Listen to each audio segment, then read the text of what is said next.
Welcome to Kingdom of the Logos. I'm Pastor J. Dylan Proctor, and in this episode of God and Movies, we're going to be talking about The Lion King. If you're here for a spoiler-free recommendation, here it is. Watch The Lion King.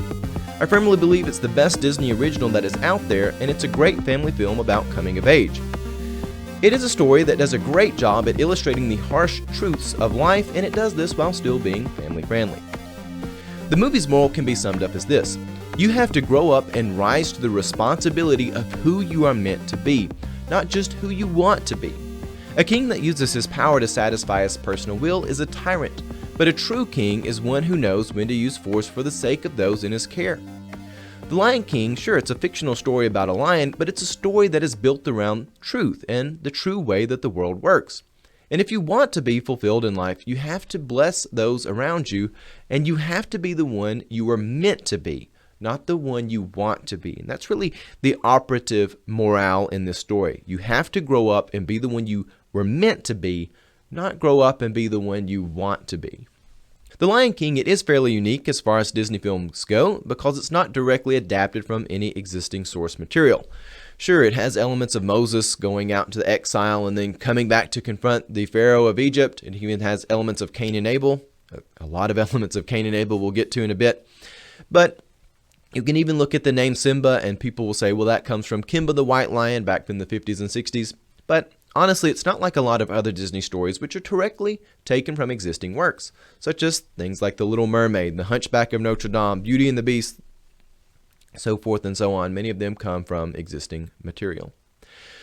And now that we have two versions of The Lion King, and the original was an animated cartoon, and the new one is also an animated film. It's done in the style of real life, but still clearly animated.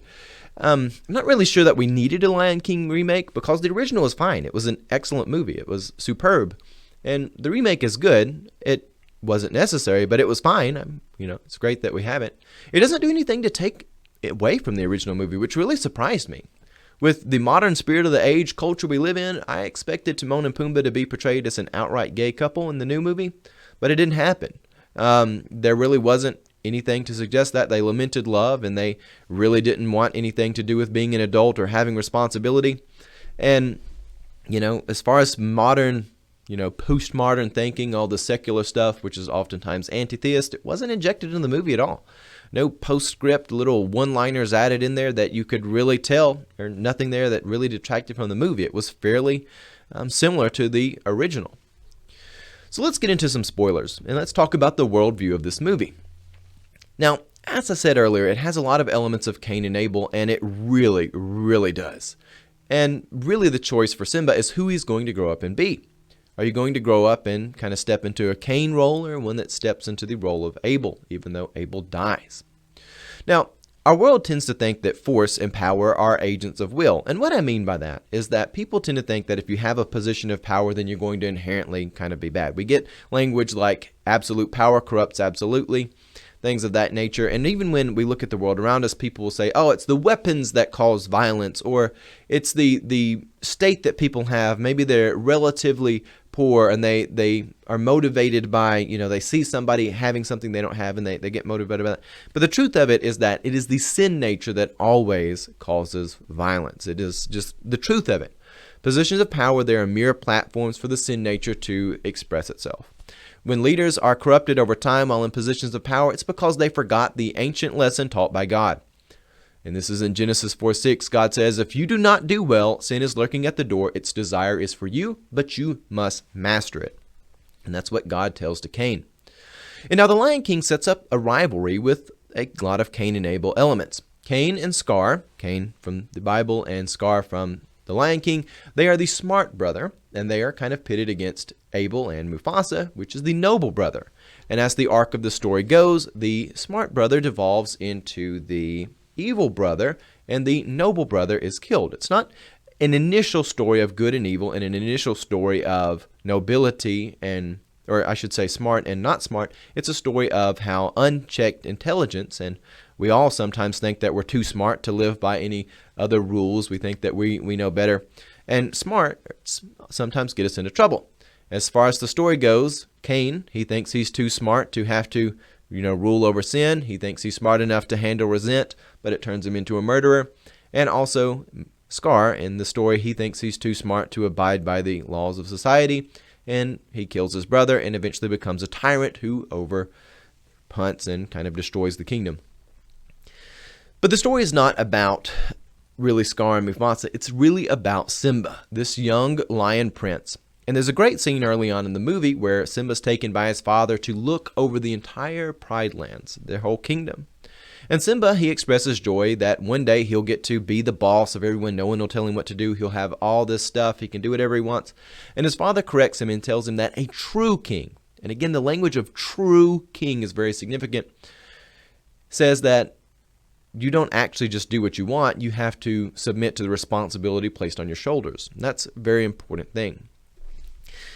When you look at the motif of Cain and Abel and Scar and Mufasa, tyrant kings who are really common in history are those who simply do what they want.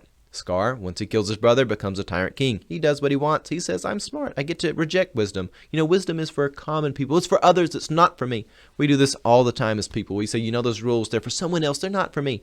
But the truth of it is, when you start thinking you're too smart, bad things start happening. And Scar, he has the smarts to do whatever he wants, and he causes a lot of problems in doing it. He becomes a tyrant. But Simba and his father Mufasa are the ones who kind of are ultimately good kings. And now, Simba, it takes him a long time to get there. It's the whole arc of the movie. But his father Mufasa teaches him about responsibility. And again, if you don't want to be a tyrant, then you have to submit to the responsibility given to you. You have to live as who you are meant to be, not just who you want to be.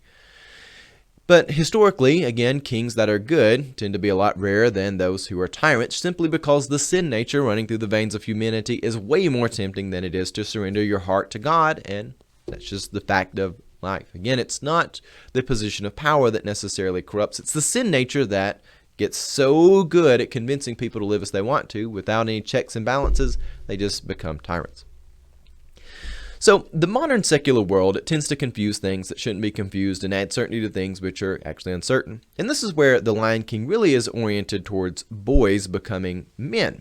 This idea that you've got to grow up, you've got to become a man who can live as who you're meant to be, not just who you want to be. And one of the things where the world flips confusion and uncertainty is it'll look at one thing and say, yes, that, and now we apply that logic elsewhere. The way that the modern secular spirit of the age looks at men, if it took that same logic to Scar and Mufasa, it would say, look at all the terrible things Scar did. That must mean that Mufasa was a terrible king as well. And therefore, Simba will be a terrible king when he grows up. It kind of takes the bad qualities of one and applies it to others and says, well, that's just inherent in being a king. But as we know, being a king doesn't make you inherently good or bad. It just means that you are a king. Your ability to rise above the sin nature, which again comes from surrendering one's heart to God, and throughout the ages, God has been giving people the wisdom. You've got to rule over sin or else it'll rule over you. God has been wanting to bring people along that path, though most people reject it, or a lot of people have rejected it while they've been in positions of power. I'm not going to say that all of them have, but you get in that position, you kind of think that you are God, and they forget you've got to surrender your heart to God still. And Simba, if he wants to be a king that is surrendered to who he's meant to be, he really has to grow up. This is really something that is really applicable to what it means to be a man. Because being a man doesn't mean that you just reject using force and positions of power. It means you know when to use them and how to use them. And Simba, after his father died, he spent time in the wilderness being raised by a culture that hated responsibility. He thought he could escape the purpose of who he was meant to while living there. And there's a great scene where a prey animal comes to Simba as a predator animal and says, oh, you had me spooked, but then I realized you're not a real lion. If you were a real lion, you would have just killed me. And they kind of laugh it off and go along. And something deep within Simba, and the movie does a great job of realizing this, understands that being a real lion isn't actually about just killing anything that's random prey. In the real world, predator animals, they don't just kill everything in sight. They're actually pretty smart and clever about this. They conserve energy. They know when to go out and when not to. Now, they're not like people who have a moral code in the same way that we do, but as real people and as actual humans who have a moral code and God has given us instructions on how to live, that we are to live by, the truth is we have to know when to use force, when to actually go out and be proactive in stopping evil. The Old Testament's teaching of what it means to be holy, and even with Moses when he's leading the people towards the promised land, his father says, you've got to have people who fear God, who are trustworthy, and they hate dishonest gain. What it means to be an honorable leader means you are someone who is surrendered to God, you're righteous, but also you hate dishonest gain. There's a time when you've got to step up and actually confront something. You've got to step up to the plate and fight. If Simba's to be a true king and to be a true man, he doesn't just reject force and power, but he knows when to use them. Because the truth is, while Simba, he is a predator, he's not just going to kill anyone that's prey, there is a time when he's going to have to fight. And he's actually going to have a death match. And it's with the tyrant king. That's his uncle. And the movie does a great job of telling this truth to its audience. It tells you that if you want to be fulfilled, if you want to be who you were meant to be, then you have to rise above your own desires and actually own those responsibilities. So overall, it's a great movie. I highly recommend it. It reminds us that we were created by God for a purpose in the circle of life. It's a fantastic movie, even though it's family friendly and oriented obviously towards kids. I think everyone can really enjoy this movie.